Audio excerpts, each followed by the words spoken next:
हम चाह रहे हैं ना कि भारत के प्रत्येक व्यक्ति की जबान पे आयुर्वेद का नाम हो। पेन किलर है, इसका कोई तोड़ हम निकाल के रखें कि भाई आप वो ना खाओ, आयुर्वेदिक ये गोली खाओ। हमने बीपी की गोली, शुगर की गोली, किडनी की दवाई, लीवर की दवाई, कॉन्स्टिपेशन की दवाई बना दी है। आप जनरल वीके सिंह को जानते हैं? जनरल वीके सिंह जो मंत्री थे पहले अपने यहीं के सांसद है मेरठ के, तो उन गाजियाबाद के, उनकी वाइफ भारती यहीं इसी हॉस्पिटल की पहली क्लाइंट है। 28 दिन लगातार आई, उनको डॉक्टर ने घुटने बदलने के लिए बोला था।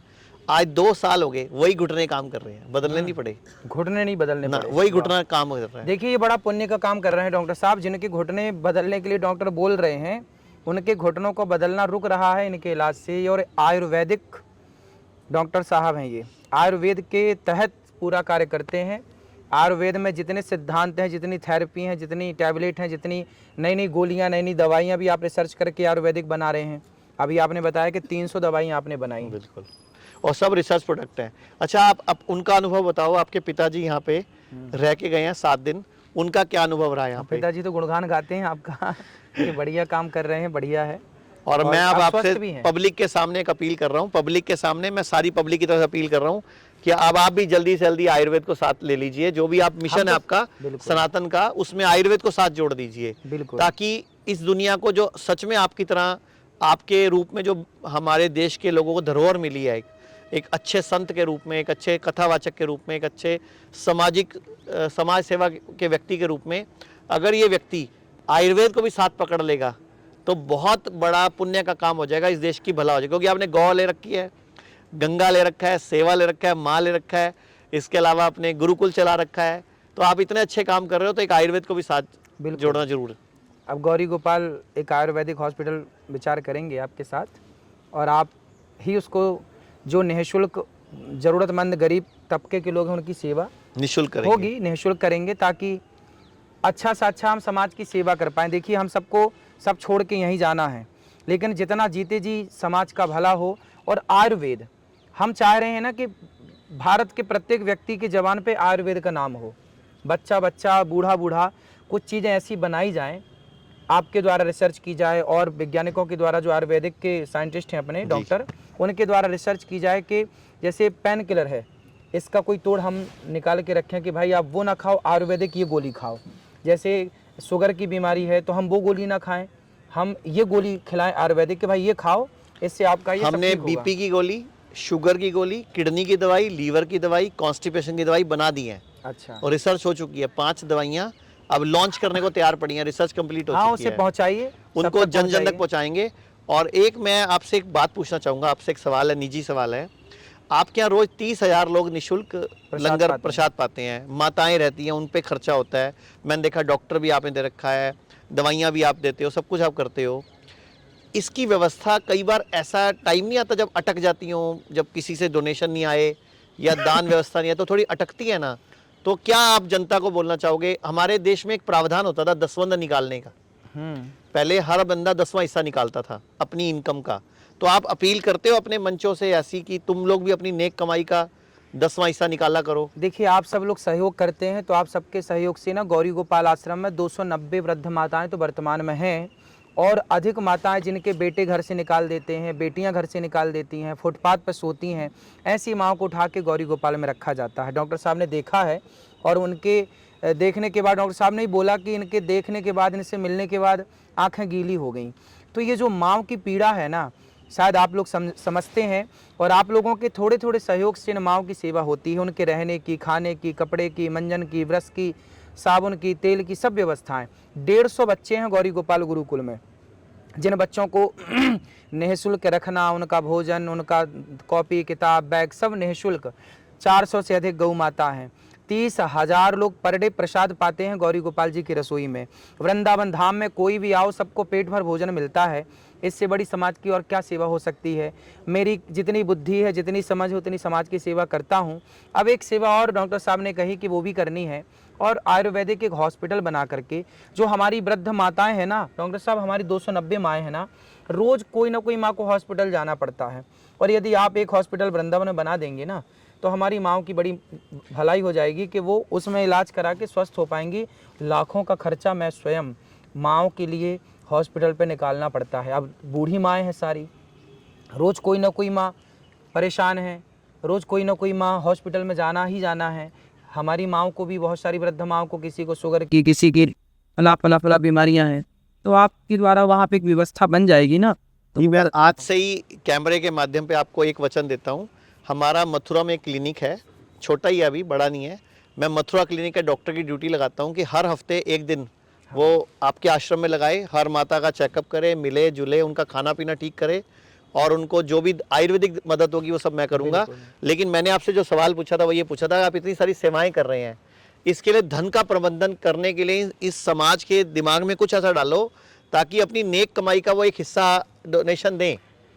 कमाई का ना 5% 7% हमें पुरानी परंपरा थी तो 10, पर 10 नहीं तो आप 5% भी निकालें तो ठीक है। देखिए, आप जब जो कमाते हैं ना, तो आप कमाई का कुछ हिस्सा सरकार को देते हैं टैक्स के रूप में। यदि आप टैक्स नहीं देते तो सरकार की नज़र में आप चोर कहलाते हैं, टैक्स चोर कहलाते हैं आप। उसी तरह जो ईश्वर है वो भी एक सरकार है, परमात्मा एक सरकार है, सबकी सरकार राधा रानी है, भगवान है। तो भगवान को भी टैक्स देना पड़ता है। कौन सा टैक्स? कि आप किसी भूखे को भोजन कराएं, किसी बेसहारा को सहारा दें, किसी निर्धन का विवाह करा दें। उसी तरह के कार्य जो गौरी गोपाल में होते हैं। जो माँ बाप गरीब हैं, जो अपने बच्चों को पढ़ा नहीं पाते तो गौरी गोपाल गुरुकुल में उनको पढ़ाया जाता है। तो आप थोड़ा थोड़ा योगदान देंगे तो बच्चे पढ़ पाएंगे। बेसहारा माएँ जो फुटपाथ पे हैं उनको उठा के गौरी गोपाल में रखा जाता है। आप सपोर्ट करेंगे तो उन माँ को भोजन मिलेगा। माँ को तो भोजन मिल जाएगा, पर आपको पुण्य मिल जाएगा कि आपकी कमाई का कुछ हिस्सा किसी बेसहारे को सहारा देने में खर्च हुआ, किसी माँ को रोटी देने में खर्च हुआ, किसी माँ को दवाई देने में खर्च हुआ, किसी माँ को छाया देने में खर्च हुआ, वस्त्र देने में खर्च हुआ। तो आपके सबके सहयोग से गाय को चारा देने में खर्च हो जाएगा। तो आप थोड़ा थोड़ा अपनी कमाई का कुछ कुछ हिस्सा वृद्ध माँओं की सेवा में ज़रूर दें। गौरी गोपाल आएँ और अपनी आँखों से पहले वहाँ की सेवाएं देखें, और देखने के बाद जैसे डॉक्टर साहब संतुष्ट हुए ऐसे आप भी संतुष्ट हों कि गौरी गोपाल में जो आपको दिखाया जा रहा है, जो आप सुनाया जा रहा है, क्या वो सही है। तो आप अपनी आँखों से देखें, किसी के कहने से बिल्कुल नहीं। आप मेरे कहने से भी मत बिलीव करिए, आप गौरी गोपाल आओ और आके देखिए किस तरह माँओं की वहाँ सेवा होती है। आपको एक चीज़ बता दूं कि आज मैनेजमेंट की बहुत बड़ी बड़ी पढ़ाइयाँ होती हैं, लेकिन जब आप आएंगे गौरी गोपाल के मैनेजमेंट को देखेंगे तो आप खुद आश्चर्य करेंगे कि 30,000 लोगों को किस तरह भोजन मिलता है, किस तरह 290 माँओं की वहाँ प्रॉपर व्यवस्था होती है, किस तरह 150 बच्चे पढ़ रहे हैं। और सोचिए कि जो 150 बच्चे पढ़ते हैं, उन 150 बच्चों को जो पढ़ाने वाले हमारे शिक्षक हैं, जो गुरुजन हैं, एक एक गुरुजन जी की जो सेवा है महीने की 50,000 रुपये देना है। जो अच्छी से अच्छी शिक्षा हम बच्चों को दें, ये नहीं कि हम 10,000 रुपये महीने, क्योंकि बच्चों को अच्छा पढ़ाएंगे तो वो अच्छे नागरिक बनेंगे। आपने कल न्यूज़ नेशन के प्रोग्राम में बोला भी था कि ये मैं ऐसे 150 बच्चे तैयार कर रहा हूँ, ये 150 गुरुकुल और खोलेंगे। बिल्कुल। और ऐसे मैं हर साल बच्चे तैयार करूँगा। तो मुझे बड़ा अच्छा लगा, और मैंने आज आपसे प्रेरणा लेके हमने भी अपने जो हॉस्पिटल्स हैं उनमें रेट बहुत कम रखा हुआ है। हमारे जो हॉस्पिटल्स हैं जितने भी पूरे इंडिया में अभी 40 हॉस्पिटल हैं, हमने भी सब जगह बहुत न्यूनतम पैसा रखा हुआ है। फिर भी मैंने आज आपसे प्रेरणा लेके 20% पेशेंट भी, हम लोग भी जो बिल्कुल गरीब होंगे, मजबूर होंगे, जब तक भारत सरकार आयुष्मान योजना नहीं लेके आती तब तक हम लोग भी पूरी मदद करके उनका जो भी इलाज होगा फ्री करने की पूरी कोशिश करेंगे कि हम अपने हर हॉस्पिटल में जो थोड़ा बहुत हमें इनकम आती है उससे हम उन लोगों का इलाज करें। डॉक्टर साहब, आप एक काम और कर सकते हैं, वो आपके हित में भी है और उससे ज़्यादा राष्ट्र हित में है। वो काम ये होगा कि आप एक ना आयुर्वेदिक कॉलेज बनाइए, एक शिक्षा प्रणाली लेके आइए जो ऐसी हो कि आप बच्चों को डॉक्टर बनाएं, आयुर्वेदिक डॉक्टर की शिक्षा आप दिलवाएं, अच्छे प्रोफेसर तैयार करिए, अच्छे लोगों को लाइए, और एक अपनी तरफ से, ताकि भारत के कोने कोने में फिर वो आपके द्वारा जो कॉलेज में डॉक्टर तैयार होंगे वो क्या करेंगे, हर छोटे बड़े शहरों में जाएंगे। बिल्कुल। और एक आपका एक हॉस्पिटल हर छोटे शहर में होना चाहिए, एक बड़े शहर में होना चाहिए। उसके लिए आपको डॉक्टरों की रिक्वायरमेंट तो लगेगी, तो एक अपना खुद का आपने हॉस्पिटल तो बनाया है, एक कॉलेज बनाइए। हमारा प्लान चल रहा था, अब आपसे मिल गए हैं तो और जल्दी हो जाएगा। हाँ। क्योंकि हमें ये व्यवस्थाएं नहीं आती, क्योंकि मेरा जो शुरू से काम रहा, मेरे को सिर्फ पेशेंट ठीक करने के अलावा और कुछ नहीं आता कि क्या खाना है क्या नहीं खाना, क्या ज़्यादा खाना है क्या कम खाना है, क्या अच्छा है क्या बुरा। मैं उस दिन आपके हॉस्पिटल में आके आपका मैनेजमेंट, आपके आश्रम की व्यवस्थाएं, गौशाला की व्यवस्था, प्लस मैंने भोजन देखा कितने सलीके से बट रहा है। और सबसे बड़ी बात, जो लोग भोजन पाते हैं और जिस दिन आप वृंदावन होते हो, आप खुद लोगों से मिलते हो। और मैं बताना नहीं चाहता था, चलो बताता हूँ। मैं उस दिन वहीं खड़ा था महाराज जी के पास, तो महाराज जी को नहीं पता था, मैं पीछे पहुंच चुका था, महाराज जी का मुंह उस साइड था। तो एक बंदे ने बोला कि मेरे पास घर जाने के पैसे भी नहीं हैं। महाराज जी ने इमीडिएटली अपने जो साथ में उनका जो पीएसओ था उसको इशारा करा, और उस बंदे ने उसको पूछ के उसकी जेब में किराया डाल दिया। मतलब आपने अपनी जेब से उसको किराया डाल के दिया। तो मेरी भी मतलब मन भर गया कि आप लोगों को अपनी तरफ से मदद भी कर रहे हो। मतलब आपको कोई अपना दुख बताए तो आप तो उसको पूरा उसके दुख हर लेते हो। तो मेरे को भी आज की डेट में संत मिलना बहुत मुश्किल है। तो इसीलिए मुझे लगा कि अगर हमें आयुर्वेद को बढ़ाना है तो क्यों ना मैं आप ही के माध्यम पे, आप ही के कंधों पे वो बोझ डालूं एक और। नहीं, बिल्कुल आप बताइए सनातन के साथ क्या आयुर्वेद को करना बढ़ाएं। है, हम और आप मिलके। मैं चाहता हूं ना कि भारत में एक ऐसा कॉलेज हो, एक ऐसी शिक्षा पद्धति हो, आपके द्वारा हो, क्योंकि आपको इसका ज़्यादा अनुभव है, मेरे को तो इसका अनुभव बिल्कुल नहीं है।